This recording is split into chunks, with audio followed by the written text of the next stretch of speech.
Oh, geez. Here we go.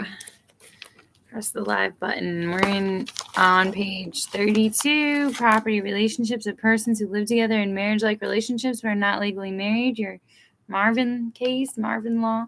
Intro, we've assumed thus far that the economic community was initiated by a lawful marriage or registered domestic partnership. This section defines lawful marriage and examines the property relations between cohabitants who have unsuccessfully attempted to contract a formal legal marriage, as well as between persons who have simply lived together in a marriage-like relationship without having ever attempted to enter a formal legal union. Requirements for lawful marriage. Lawful marriage requires both legal capacity and performance of formal legal procedures. Total capacity to contract a lawful marriage, both parties must have legal capacity. Neither may have hang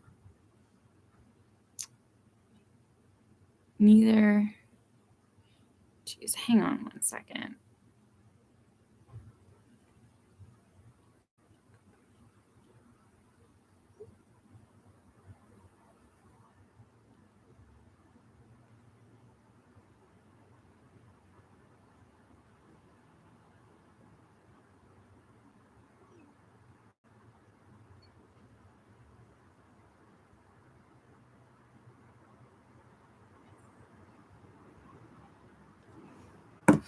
All right, my bad. Requirements for a lawful marriage. A lawful marriage requires both a legal capacity and the performance of formal legal procedures. Legal capacity to contract a lawful marriage. Both parties must have legal capacity. Neither may have a prior subsisting marriage, nor may their union fall within the statutorily prohibited degrees of blood relationship. Bigamy and incest will render an attempted marriage void. We're citing the 2200 block of California Family Code here. A number of lesser defects such as non-age, bearing underage, fraud, coercion, sexual incapacity, and lack of consent may make the marriage voidable at the election of an interested party. Formal legal requirements. Additionally, the parties must satisfy certain formal legal requirements. The essential element of a formal marriage is the witness ceremony, where the parties unequivocally and publicly declare their marriage. Ceremonial marriages are also required to be licensed and registered. However, a duly licensed and ceremonialized marriage will be recognized as valid even though the certificate of marriage was never formally registered. See Marriage of Canarella. Common law marriage abolished in California. Informal or common law unions generally involve no attempt to comply with formal marriage requirements. California abolished the doctrine of common law marriage in 1895. That's a long time ago.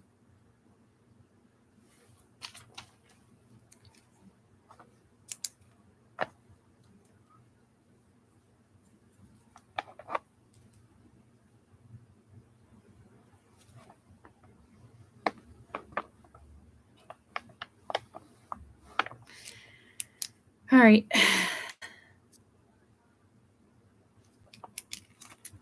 Ceremony, license, registration, the voidability aspect can't be blood relationships, blood relations.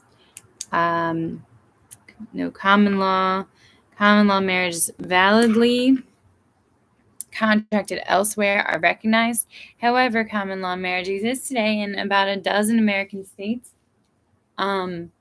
These states recognize informal marriages proven by direct or circumstantial evidence of the parties' agreement to marry. Most commonly, a court may infer an informal agreement to marry from evidence of habit and reputation, i.e., from the parties' marriage-like cohabitation and representation in the community that they are married.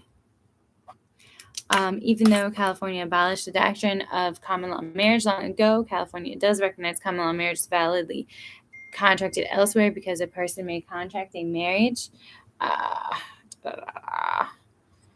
person may contract a marriage. Where the hell was I? In any jurisdiction, domicile is not required. California domiciliary may be able to prove that he entered into a common law marriage while residing in another jurisdiction. Marriage of Miklo. Putative spouse. A putative spouse is not lawfully married, but has a subjective good faith belief that she is lawfully married. Knowledge of invalid marriage provokes putative spouse statutes. Revokes. So some idiot doesn't know she's not married.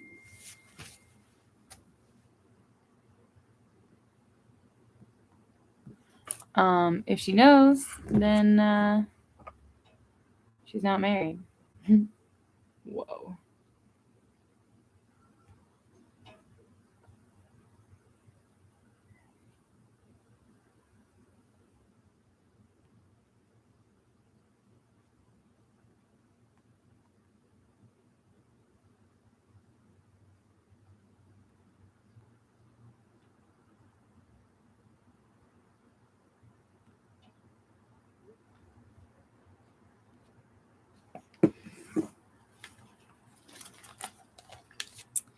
It's texting while I'm doing this.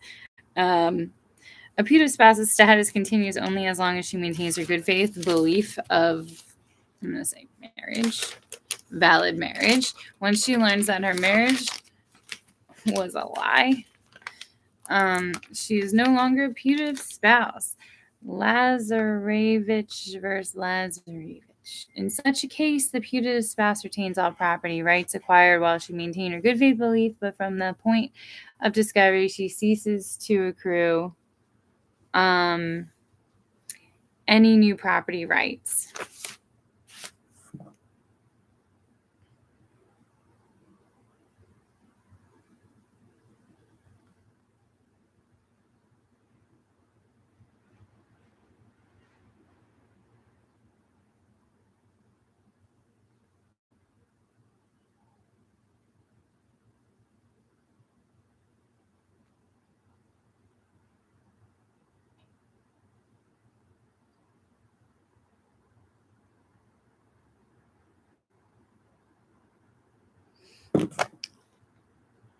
Cause of a defective marriage. Normally, the putative spouse formally adequate marriage is avoidable because one or both parties lack the capacity to enter into the marriage. The usual problem is the prior unresolved marriage.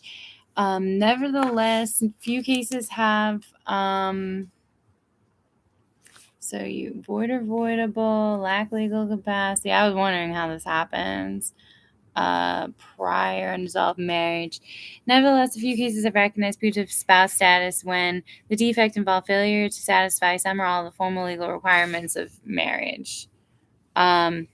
Estate of Leslie. Mexican marriage invalid because never recorded as required by Mexican law. Woman entering a void common law marriage held to be a putative spouse because of a good faith but erroneous belief that California permits common law marriage. Putative spouse status extended to putative domestic partner. A person's good faith belief that his California domestic partnership was validly registered entitles him to all the rights and benefits of domestic partnership, even though registration never occurred. See domestic partnership of Ellis versus Arriaga. Bob and Hal signed a notarization and notarized a California Declaration of Domestic Partnership. Hal agreed to send the declaration to the California Secretary of State as required by law. However, Hal never did so, although Bob maintained an objectively reasonable good faith belief that the partnership had been registered by Hal.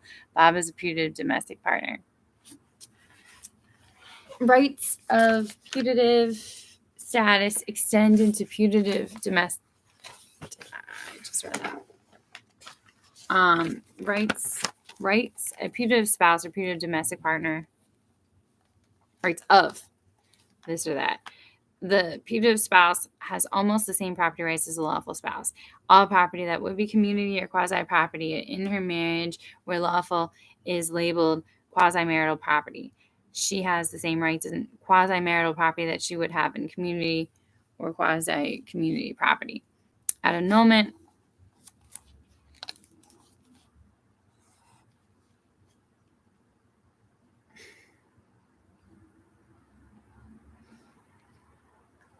or of the void avoidable marriage, the putative spouse has a 1/2 interest in all the quasi-marital property accumulated by her partner. Upon death, the spouse or domestic partner. At the death of a spouse, a putative spouse owns a 1/2 interest in the quasi-marital property. In intestacy, the putative spouse has the same intestate rights to the quasi-marital property as she would to community property. The estate of Vargas. She has the same intestate rights to her partner's separate property, and she would have had if they had been lawfully married. Estate of Leslie. Additionally, the putative spouse is generally treated as though she were a lawful spouse with respect to statutory and case law claims against third parties, i.e., wrongful death, and the government workers' compensation and Social Security benefits.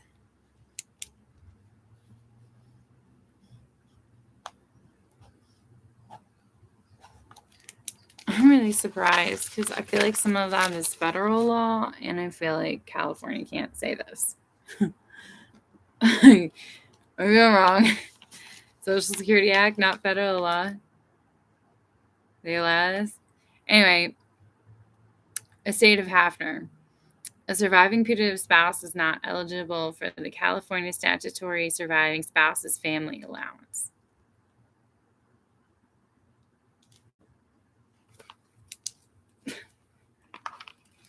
Because that's consistent. Contractual benefits may be limited. Are we even done? Like, seriously? No. Private contractual benefits may, however, be limited to lawfully married spouses. Thus, in Allen v. Western Conference of Teamsters Pension Trust Fund, the Ninth Circuit Court of Appeals, interpreting California law, held that a surviving putative spouse was not a lawful surviving spouse within the meaning of the private pension contract. However, although a surviving putative spouse may not be a surviving spouse within the meaning of the contract, she nevertheless may be an owner of the quasi-marital interest in the surviving spouse's benefit. Bob lawfully married Sue and then left her. There was no, this doesn't come from a case, so I'm not reading an example. When only one partner has good faith belief, one partner may be a good faith putative spouse while the other knows the defect causing the marriage to be void or voidable. How should property earned by the spouses during their void or voidable marriage be distributed when the marriage is judged a nullity? The California court has left this question open, but has suggested that it might treat the spouses equally despite one partner's lack of good faith. Marvin versus Marvin. One California appellate court, relying on the language of California Family Code, Section 2251, concluded that once a court finds one party to be a putative spouse, it must treat all property earned by the labor of either party during a void or voidable marriage as quasi-marital property and divide it equally between the parties. Marriage of Tejeda. Another, I have no idea how to say that. Tejeda. Another California appellate court, however, concluded that Section 2251 distribution of quasi-marital property may be requested by the good faith putative spouse only. The other party may not request a Section 2251 distribution. Marriage of Jia Zhao and Jiu Hua-san. Estoppel as alternative to putative status. When a claim to putative spouse status would fail because the claimant knew that his duly regularized marriage was invalid, the doctrine of estoppel may provide an effective substitute. A spouse asserting the invalidity of a marriage who knew that it was invalid isn't a spouse, are they? But nevertheless continue to enjoy the benefits of cohabitation may be estopped to assert the invalidity of a marriage. This is marriage of Reckner. That's ridiculous. This is really too many words about nothing. When both lawful and putative spouses claim. When a decedent has left both a lawful and a putative spouse, probate courts have equitably divided the decedent's estate between the two claimants. Estate of Vargas. I remember that case. Unmarried cohabitants. Cohabitants are persons who reside together in a marriage-like relationship, but who are neither lawful spouses nor putative spouses. Contract principles apply between cohabitants. Even though cohabitation may be marriage-like, California does not apply its community property or family law to persons who neither evidence any intention to enter into lawful marriage. Instead, California applies general contract principles, Marvin versus Marvin. According to Marvin, the contract should enforce express contracts between non-marital partners except to the extent that such contracts are explicitly founded on consideration of sexual services, i.e. prostitution. However, enforcement of a cohabitation contract is not barred by a couple's plan to have children together because the mutual intention to have children does not constitute a contract for sexual services. Della Zoppa versus Della Zoppa. If there is no express contract, the party may prove a contract implied by the behavior of the parties or an oral agreement of the partnership or joint venture. When the facts warrant, courts may employ the doctrine of quantum merit and apply equitable remedies such as a constructive or resulting trust. Majlica versus Majlica held that proper measure of quantum merit recovery is the reasonable market value of services provided, not the greater amount by which defendants solely owned business was benefited by those services. Despite the promise of Marvin, there have been relatively few successful cohabitation claims. How bad is marriage really for this degree of compensation?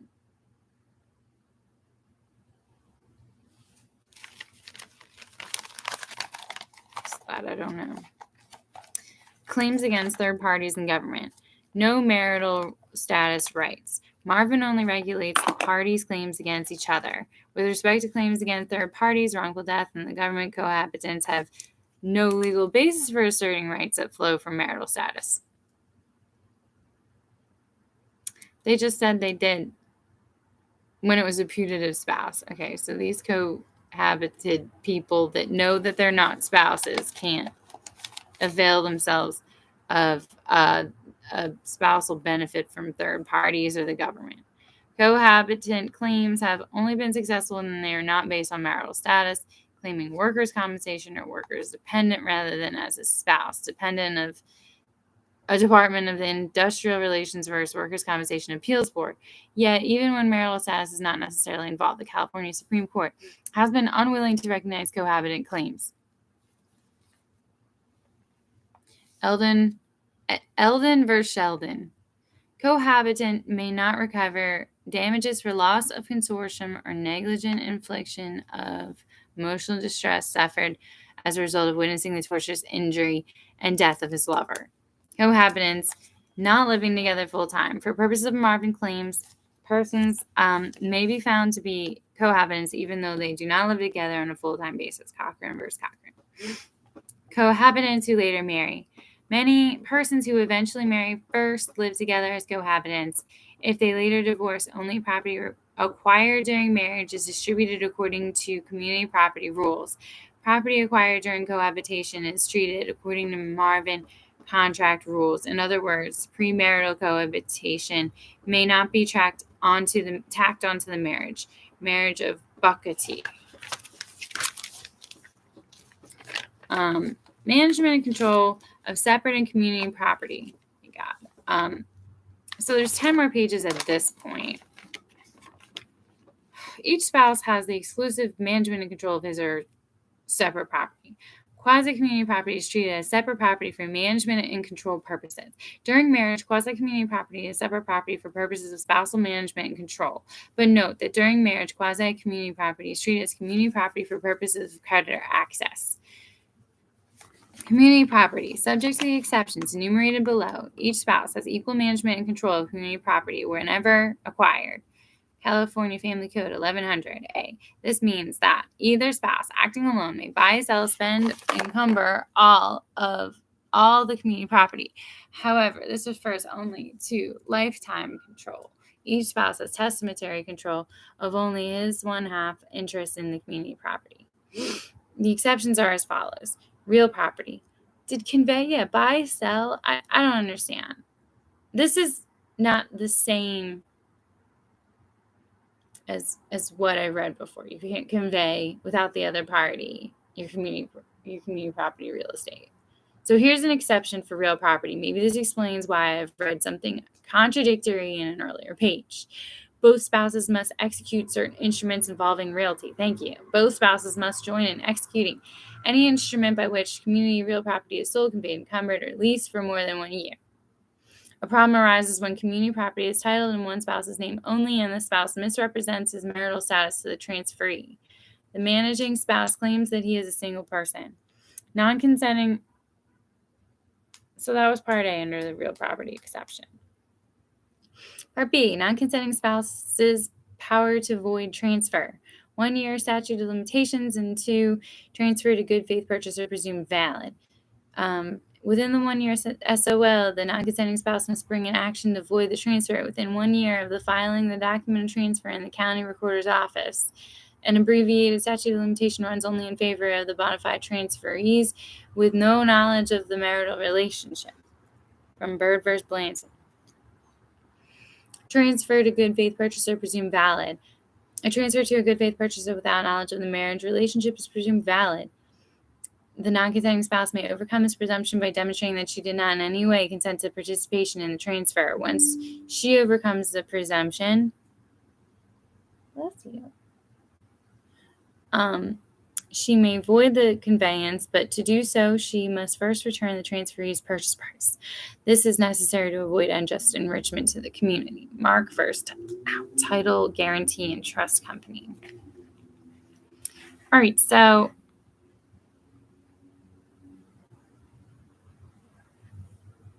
I understand all this, but I can't re-say it without saying all the same words they just said.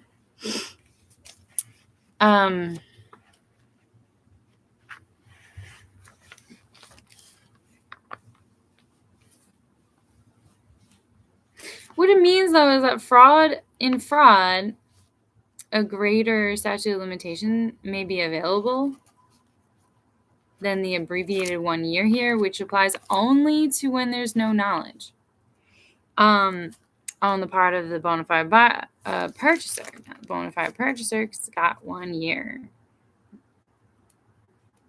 It's presumed valid. Therefore, a rebuttable presumption on a non-consenting spouse. Voids, but you have to avoid unjust enrichment of the community. Here. Non-consenting spouse's power to void encumbrance. This is C. A non-consenting spouse may entirely void a security interest in community realty granted to a creditor by the other spouse, Stroger v. Friedman. However, a spouse may unilaterally encumber her 1/2 interest in community real property in order to pay reasonable attorney's fees in a family law proceeding. Such lien is called the family law attorney's real property lien. Limited effect of voiding encumbrances and non-consenting spouses' power to avoid an encumbrance of community property realty is not, of course, a power to avoid the underlying debt secured by the encumbrance. See Lazine versus Security Pacific Financial Services. Exceptions is for personal property to the rule that either spouse may act alone.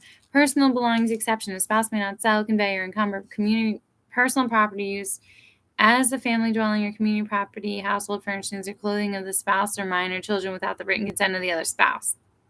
The non-consenting spouse may void such a transfer in its entirety at the time, during, or after marriage and need not return the transferee's consideration. Dinan versus Gallinati. Business exception. A spouse who is operating a business or an interest in a business that is all or substantially all community property has their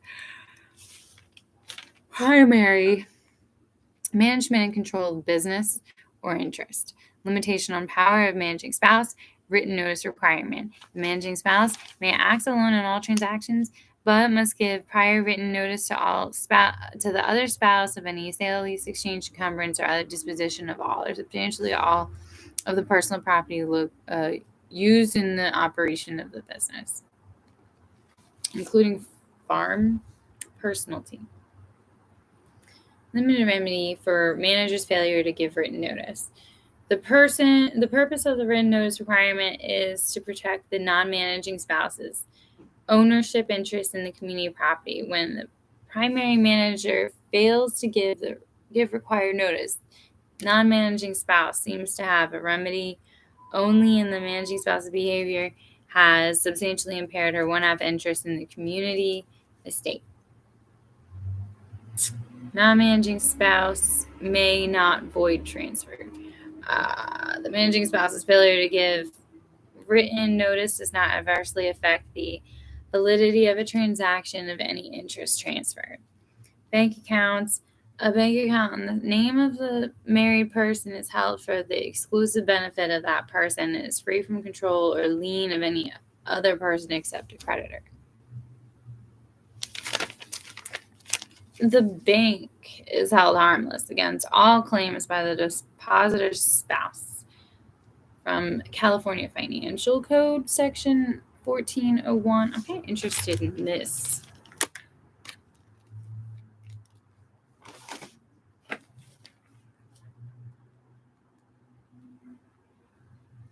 Fin Code 1401. Tell me about that. This provision, clearly intended for the protection of banks, has had the effect of seriously undercutting the equal management principle. When one spouse deposits her earnings in a bank account titled in her name alone, she effectively deprives her spouse of his equal management powers. Well, guess what? It would be completely untenable for a bank to be able to enforce the job of the other spouse in monitoring what the other spouse does. That's the job of the other spouse, not the bank. General limitations on managerial power. You have to limit the bank's liability. You cannot be responsible for literally every little thing. General limitations of managerial power. Gifts of community property require written consent. A spouse may not make a gift of community personal property without the written consent of the other spouse. Ratifying a gift. Even though the non-donor did not expressly consent to the gift, a simultaneous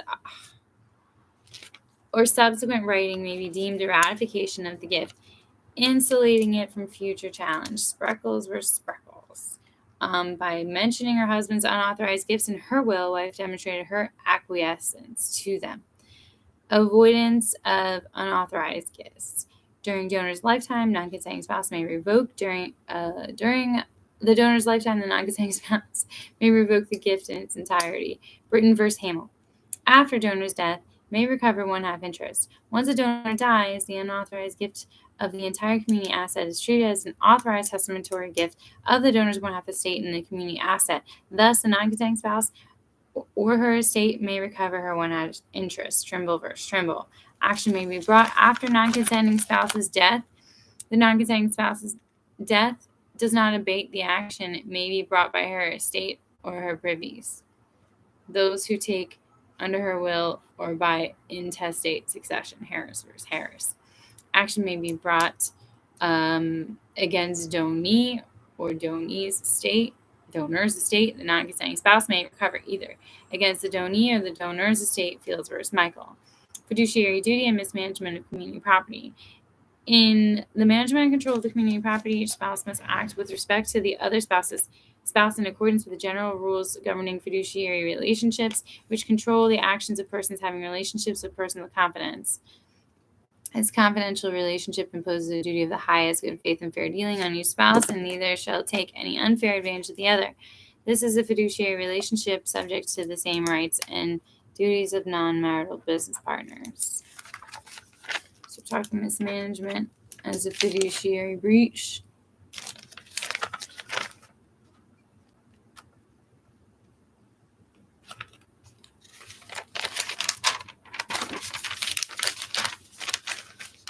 Duty of managing spouse.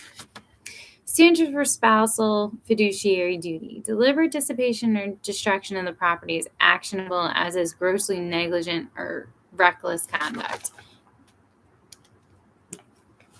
This is defined in California Family Code Section 721.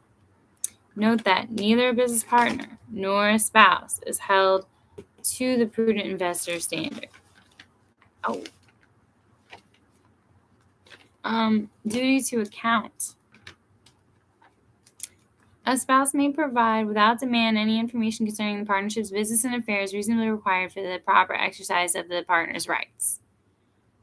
California Corporations Code, actually Corporate Code. So there's a couple of Corporate Code citations in here. They're like section 16404. Duty to secure consent or to consult with non-manager. The managing spouse has a duty to secure the consent of or consult with the non-managing spouse before committing certain assets. The following facts are actionable breaches of the fiduciary duty. Making a gift of community personal property without the written consent of the other spouse.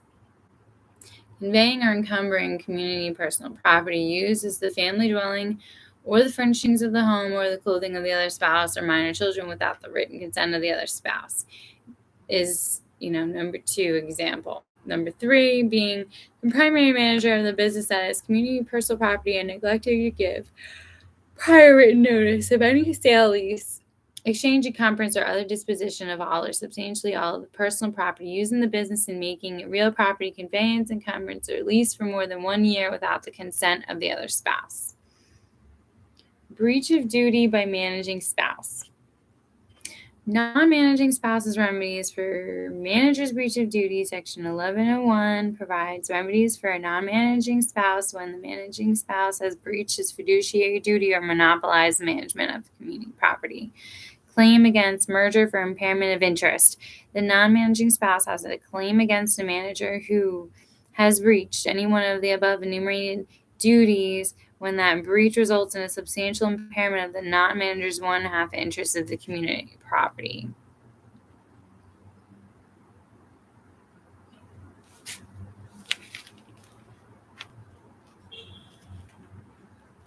This section's claim against manager for impairment of interest.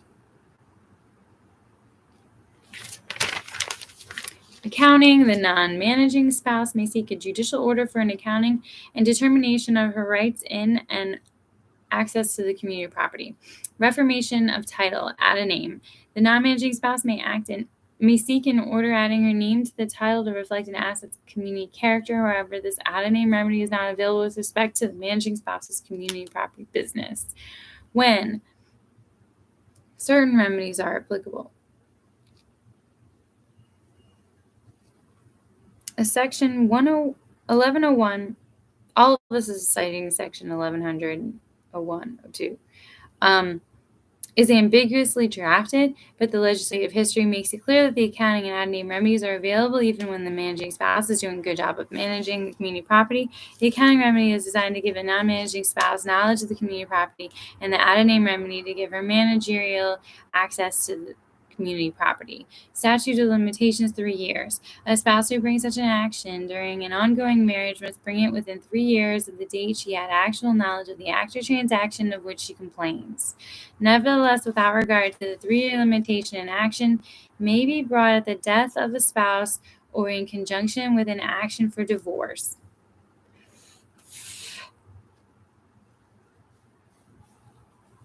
Criminal liability.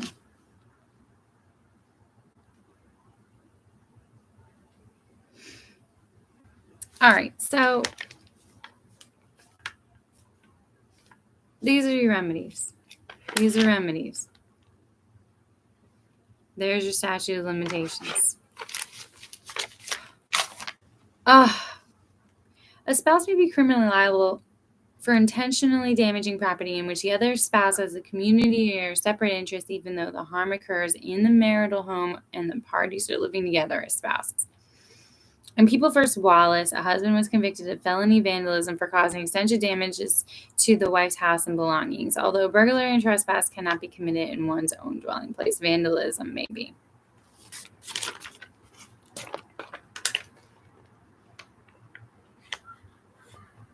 Creditor's rights, page 41. There's 7 more pages. If it's entirely creditor's rights, there isn't another, section 9 here. I may just read this not aloud. No, it's not 7 pages long. Creditor's rights follow management rights. We're talking about separate property, quasi, community property.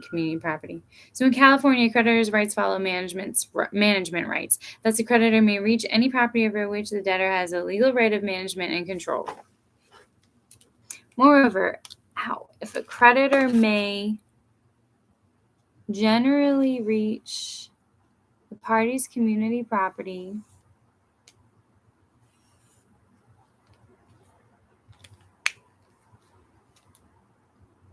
to satisfy a particular debt, he may also reach community property over which the debtor's spouse does not have legal control.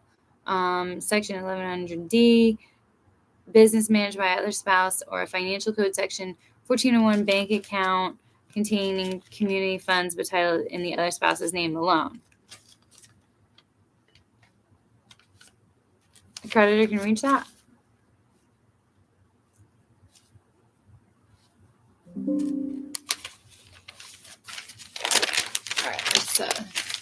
Let's continue. Can't believe this thing's almost out of battery. That's scary. Liability of quasi-community property. For purposes of creditor's rights, quasi-community property is treated as though it were community property. This rule may be unconstitutional. When a debt is incurred, creditor's rights are determined.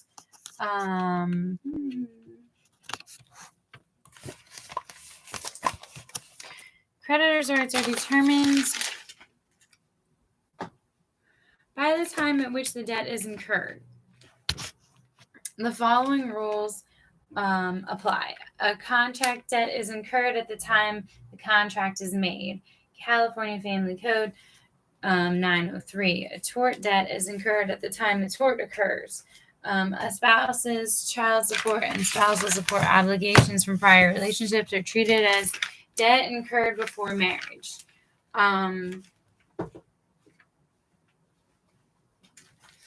In all other cases, the debt is incurred at the time the obligation arises. Property liable for debts. Debts incurred before marriage. All community plus debtor's separate property. All the community property and the debtor's separate property are liable for a debt she incurred before marriage. The other spouse's separate community property is not liable. Exception to rule that all community property is liable. A community property earnings of the non-debtor spouse are not liable for a debtor's premarital obligations as long as those earnings are held in a deposit account in which the debtor spouse has no right of withdrawal, and those earnings are not commingled with other community property except property insignificant in amount. Earnings means compensation for personal services. Debts incurred by one spouse during marriage. All community plus debtors separate property.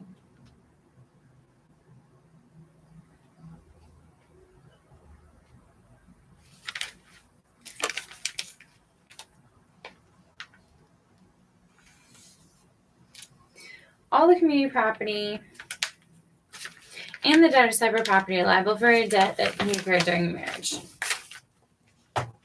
The separate property of the other spouse is not liable.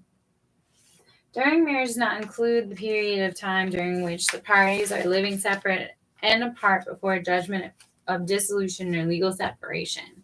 Exception: other spouse may be personally liable for necessaries. When one spouse incurs a debt for necessaries during marriage, the other spouse is personally liable for the debt, i.e., the other spouse's separate property can be reached to satisfy the debt. Definition of necessaries. Necessaries are living expenses that are appropriate to the person's station in life and the resources of the parties. Marital duty and of support. A spouse is personally liable for the other spouse's necessaries during marriage because the spouses have a mutual duty of support. Liability remains after separation, even after the parties are separated, unless the parties have made a separation agreement. Each spouse remains personally liable for the debts incurred by the spouse for the common necessaries of life. Common necessaries are basic necessities. Rasloff versus Portillo. However, if the debt for common necessities was not assigned to the spouse by the divorce court, divorce will discharge the ex-spouse's liability for the post-separation common necessaries of the other spouse. Seeing CMRE Financial Services Inc. versus Parton. Special rule for encumbrances of real property. When a married person joins in an encumbrance.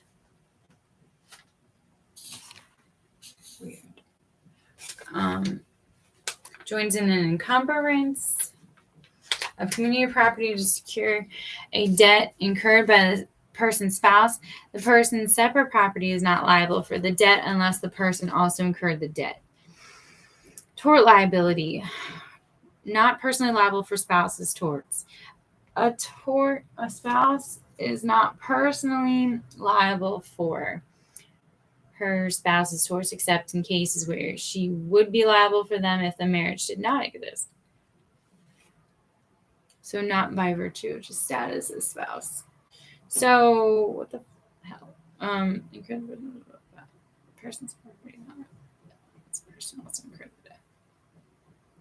Order of satisfaction for tort recoveries against one spouse. When one spouse is liable for death or injury to person or property, the California Family Code prescribes the order of satisfaction. Note that the following is only an order of satisfaction. The creditor may reach the tortfeasor's community property and his separate property. This satisfaction just tells the tort creditor which property she must seek first. Activity for benefit of the community property first. Activity for the benefit, not for the benefit of the community, separate property first. Exception: recovery satisfied by insurance proceeds, and D, remedy for failure to follow order reimbursement.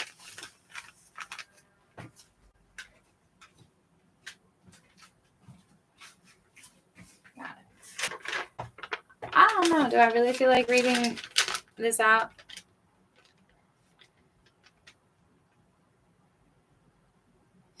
No. Let's read the exception. This order of satisfaction does not apply to the extent the liability is satisfied out of insurance proceeds. For failure to follow order reimbursement, if the prescribed order of satisfaction is not followed, the spouse injured thereby may seek reimbursement from the other spouse. The other things basically said what the title said, which was simply, just going back to it actually quickly, was that, if the tort arises out of an activity for the benefit of the community, and the community property may pay for that tort, whereas separate property, if the tort occurred when actions were taken for not to benefit the community. Creditors' rights at divorce. At divorce, the court assigns the parties' assets and liabilities. After the court has assigned the assets and liabilities, the liability of persons and on property is as follows. Each spouse personally liable for own debts. Each spouse is personally liable for every debt he incurred, whether or not the court assigned the debt for payment by the other spouse. Personal liability means that all property of the debtor is liable for the debt. Each spouse personally liable for debts assigned by a divorce court. If the debt is assigned by the divorce court to one spouse, that spouse is personally liable for the debt. That's kind of nuts. I mean, that's why everyone complains about their credit. It's because it's saying right here, each spouse is personally liable for every debt he incurred, whether or not the court assigned the debt for payment by the other spouse. Personal liability means that all property of the debtor is liable for the debt. Each spouse personally liable for debts assigned by divorce court. This is horrendous. This is horrible. I mean, I get it. It's for the creditor's benefit. Each spouse personally liable for debts assigned by divorce court. If a debt is assigned by the divorce court to one spouse, that spouse is personally liable for the debt. Our court assigns debts at divorce solely for purposes of allocating unpaid debts at divorce. California law distinguishes between debts that are allocable to the community and debts that are allocable to each spouse as his separate obligation. Separate debts include those incurred by a spouse before marriage and debts for non-necessities during a spouse after separation. Those debts are assigned to the spouse who incurred them as a separate obligation without offset. Community debts are those incurred by either spouse during marriage but before separation. To the extent that community debts exceed community assets, the excess community debts are assigned as is just and equitable, taking into account the parties' relative ability to pay.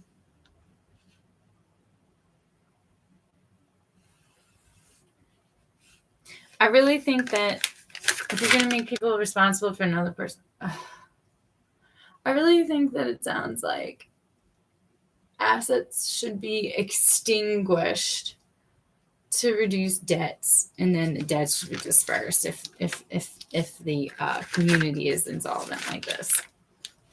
I wouldn't let people walk away with assets and debts. I would extinguish all the assets to pay the debts and then let them walk away with their respected debt. Debts neither incurred by a spouse nor assigned by the court, no liability. If a debt was neither incurred by a person nor assigned by the court to that person, he is not personally liable for the debt, and neither the separate property he owned at the time of the division nor the property he received at the division is liable for the debt. Nevertheless, a property transfer made pursuant to a marital settlement agreement may be set aside as a fraudulent transfer, thus making the property available to the creditor of an ex-spouse. Spouse's property applied to satisfy debt obligations to other spouse.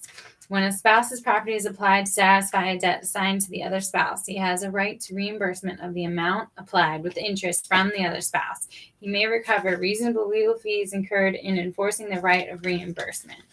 Creditor's rights at death of spouse. When property passes through probate administration. And this is on death, creditor's rights at death. When a married person dies and her property is probated, California Probate Code Section 11444B provides that absent a contrary agreement, every debt of the decedent and the surviving spouse must first be characterized as separate or community according to the rubric applied at divorce. Then each debt will be allocated accordingly against the separate or community portions of the decedent's estate and the surviving spouse's property.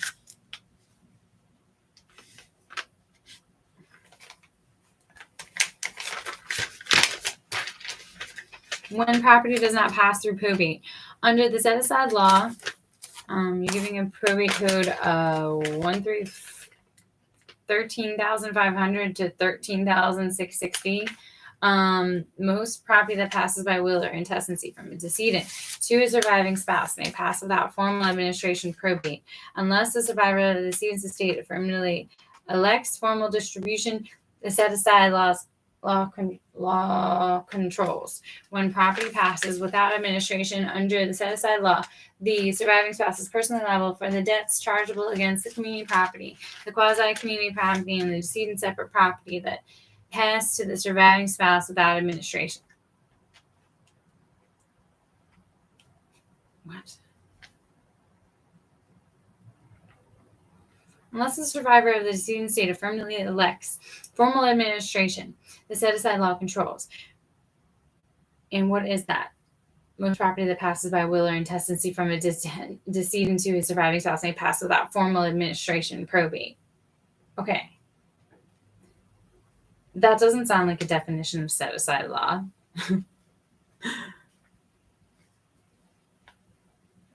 It applies unless otherwise selected. Okay. When the property passes without administration under the set-aside law,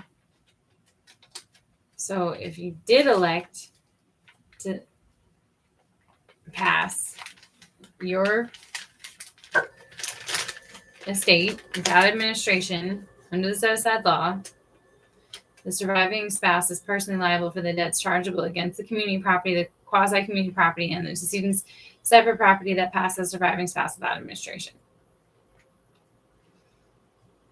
Okay, I get this. So basically, you can say, I will everything, including the debt, along with it, in your will.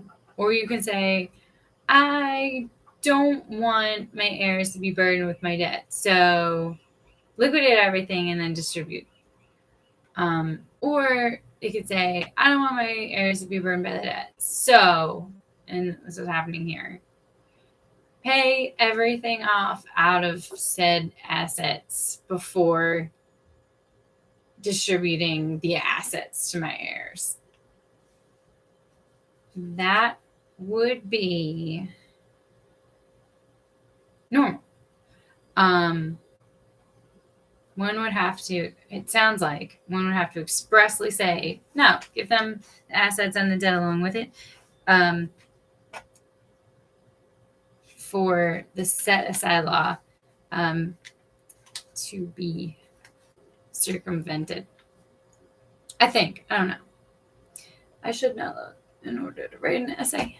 Unless the survivor of the decedent's estate firmly elects formal administration, the set-aside law controls. And the set-aside law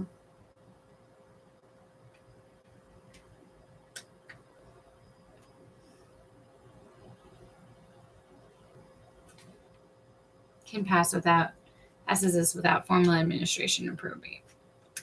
I don't know. Maybe I'm totally wrong about this whole entire concept.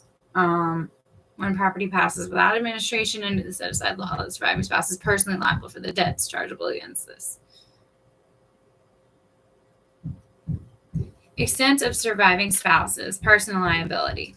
The surviving spouse is personally liable to the extent of the value of the community property, the quasi-community property, and the decedent's separate property that passed to her without administration.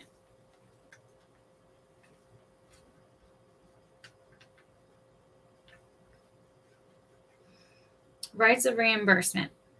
Statutory reimbursement for payment of certain debts. Debts may be reimbursed. One spouse may seek reimbursement against the other in the following situations: child support or spousal support claims arising out of prior relationship. Separate property applied to debts incurred by other spouse for necessaries. Order of satisfaction for tort debts not followed. Must we read them further? When community property was applied to satisfy child support or spousal support claims arising out of a prior relationship, and at the time the community property was applied, separate income of the debtor was available but was not applied to satisfy the obligation, then the community is entitled to reimbursement to the extent the separate income was unavailable. Family Code Section 915B. Separate property applied to debts incurred by the other spouse for necessaries. When one spouse's separate property was used to pay for debts incurred by the other spouse for necessaries, and when at the time the non-debtor spouse's separate property was so applied. Community property or the debtor's separate property was available, and the non-debtor spouse is entitled to reimbursement to the extent such property was available. Order of satisfaction for tort debts not followed. When the order of I really hate that last section.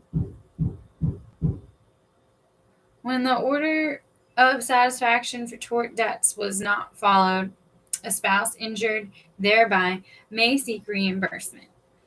Conditions governing debt reimbursement. Right applies regardless of which spouse paid debt. The reimbursement right applies without regard to which spouse applied the property to the satisfaction of the debt and without regard to whether the property was applied voluntarily or involuntarily. Section 920. The right applies unless there is a written waiver. The reimbursement right applies unless a party who is in whose favor it runs has expressly waived it in writing. Measure of reimbursement. The measure of reimbursement is the value of the property applied at the time the right arose. Statute of limitations. The right must be exercised at the earlier of the following times, within 3 years after the spouse in whose favor the right arises of actual knowledge of the application of the property to the satisfaction of the debt, or in divorce or death proceedings.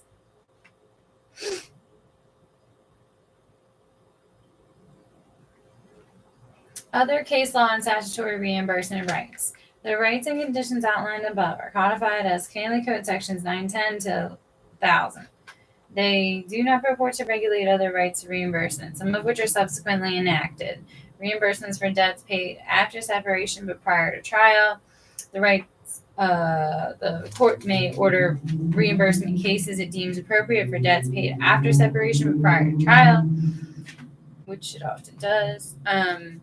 Other reimbursement rights. Other reimbursement rights include the right to reimbursement for unauthorized gifts, the case law right to reimbursement when one spouse has used community funds to improve his own separate property, the right to reimbursement of educational expenses and loans, the section 2640 right to reimbursement when one spouse has contributed separate property to the purchase or improvement of community property, and the section 2640 right to just reimbursement when one spouse has contributed separate property to the other spouse's separate estate unless there has been a written transmutation.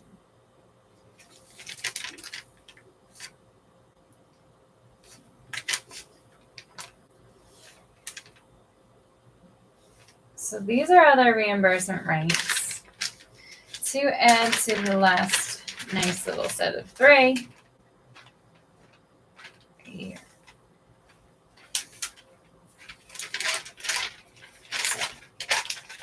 3 plus 4 on the other side. And this one is, actually it's 5 plus 3 over there. And that gives you the entire concept. Federal preemption. Quid pros. When state community property law is inconsistent with federal law, the Supremacy Clause of the United States Constitution dictates that federal law prevails. To determine whether state law must give way, the United States Supreme Court has fashioned a 2-part test. Does the property right recognized under state law conflict with the express terms of federal law? If so, does the state law cause sufficient injury to federal objectives to require preemption? McCarthy versus McCarthy. A finding of federal law preempts state community property law means that the asset in question is exempt from the operation of community property law and is owned entirely by the person designated the owner by federal law.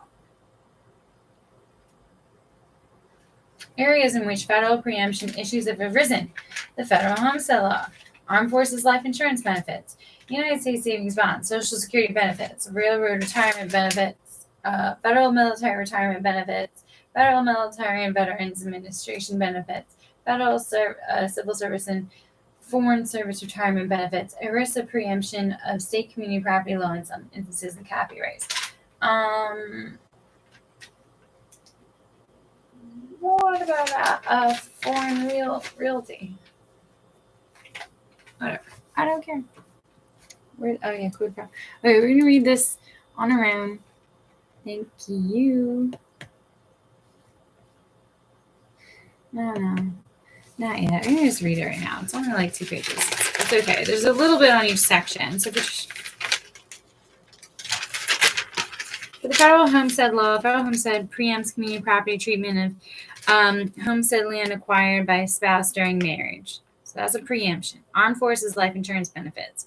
Federal law provides that a service person may designate whomever she wishes as a beneficiary. Community property law provides that proceeds from a community property funded policy are community property. Community property law is preempted because it would interfere with the federal statutory policy to preserve the service person's morale. Wisner versus Wisner. United States savings bonds. Under United States Treasury regulations, when either co-owner of a savings bond dies, the survivor is the sole and absolute owner. When one spouse uses community funds to purchase savings bonds and puts them in co-ownership with someone other than a spouse, there is a conflict between California community property law. Surviving spouse owns 1/2, and federal law.